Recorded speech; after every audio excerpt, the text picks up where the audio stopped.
eu uma vez fazendo aqui uma pesquisa sobre a atividade de ONGs e OCIPs do país, eu achei lá na CGU o cadastro de mais de 5 mil dessas organizações, e muitas delas, inclusive, com perfil, quer dizer, a maioria absoluta, com perfil à esquerda. Então, mostrando que esses grupos se organizam há muito tempo e de forma muito mais profissional, por exemplo, do que a direita. A direita ainda tem muita dificuldade. Quando a gente estava falando aqui um dia desse, Jean, de escolas cívico-militares. Aí eles tiveram um debate recente no Supremo, que agora virou também um outro ambiente, né, da construção de política pública no Brasil. E quando eles fizeram o debate sobre escola cívico, sobre o ensino cívico-militar, você tinha, sei lá, 26 entidades, grupos, ONGs, sindicatos, professores, contra a escola, quer dizer, pessoal da esquerda que não quer a escola cívico-militar, e tinha 6 representantes da direita que querem a escola cívico-militar. Então isso mostra, primeiro, que como deve ser feito o debate, como vocês, como alguém, como cidadão, como grupos que querem participar da política, como que eles devem fazer, devem se organizar primeiro. Só grupos organizados conseguem fazer pressão, vamos dizer assim, técnica, política, dentro do Congresso para conseguir avançar com as suas pautas, não é isso? Perfeitamente. E como você acabou de falar dessa situação das escolas cívico-militares, eu parto de um princípio de que aquilo que não é o bem comum deve ser opcional para o cidadão. Eu tenho o direito de escolher. Perfeito. Essa ou aquela opção. Agora, se está envolvido o bem comum, uma questão que abrange a sociedade como um todo, você sim deve ir ao Congresso e discutir alguma regulamentação ou a melhor norma possível que a gente consiga alcançar para que todos desfrutem de forma mais equânime e justa possível. Mas o mais importante disso tudo, Cláudio, é que a gente tem que buscar sempre a transparência nesse debate. Esse debate tem que ser aberto, tem que ser público. Quando você está estabelecendo uma nova norma que vai impactar toda a sociedade, você tem que ouvir todos os setores. Eu costumo dizer que a democracia, ela é chata, ela dá trabalho, mas não há outra opção.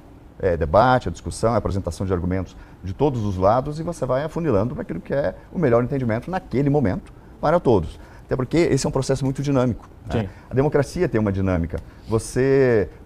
Estamos vendo isso agora na prática, que nós estamos enfrentando um problema sério com a questão das bets. Isso foi aprovado recentemente. Sim. Né? Aprovado, sancionado e tal. E o que é a dinâmica? O resultado não foi exatamente aquele que se esperava, de certa forma. Provavelmente vamos ter uma revisão no curto prazo, curtíssimo prazo, de algo que acabou de ser implementado.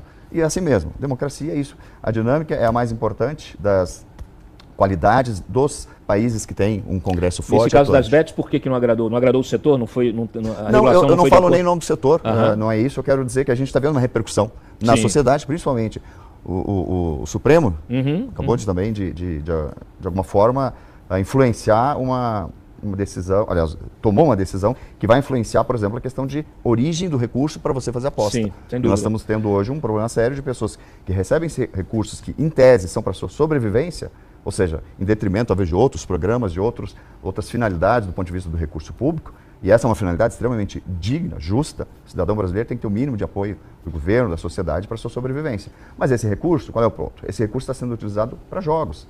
Então, é um aperfeiçoamento. Isso talvez não estivesse previsto, e agora nós vamos voltar a discutir isso no Congresso, enfim, nos canais aí que a democracia coloca à disposição para isso. E eu toquei nesse assunto mais para falar da questão da dinâmica do processo regulatório.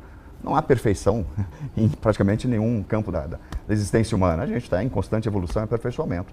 E a democracia, como eu falei, ela dá trabalho, ela é um pouco chata, mas é isso, é o que nós temos de melhor na democracia. A gente volta a discutir, a gente volta a buscar o melhor caminho. Pela tua experiência, você está há quanto tempo trabalhando com relações governamentais? Eu fundei a minha empresa, eu sou sócio proprietário, fundador de uma empresa de relações institucionais governamentais, em 2008. Eu fui funcionário público muito tempo, de carreira.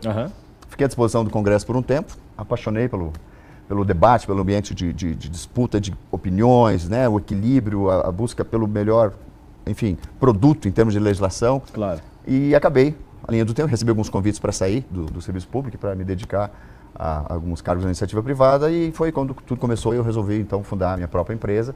E nós estamos aí desde 2008.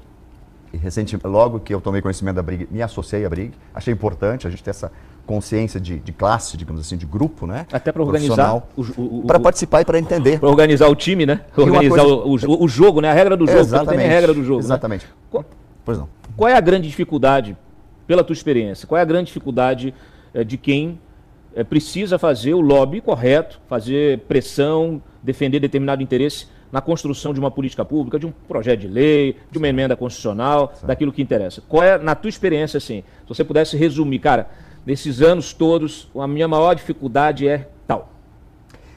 Eu diria que, na linha do tempo, a dificuldade maior foi a questão do acesso à informação correta, disponibilizada para tudo, para todos, e depois o acesso ao ambiente de debate, onde efetivamente nós iríamos nos colocar para levar a nossa informação, sentar à mesa, discutir, fazer o contraditório, receber também o contraditório e, enfim, tentar chegar, como eu falei, a melhor norma possível para a sociedade como um todo.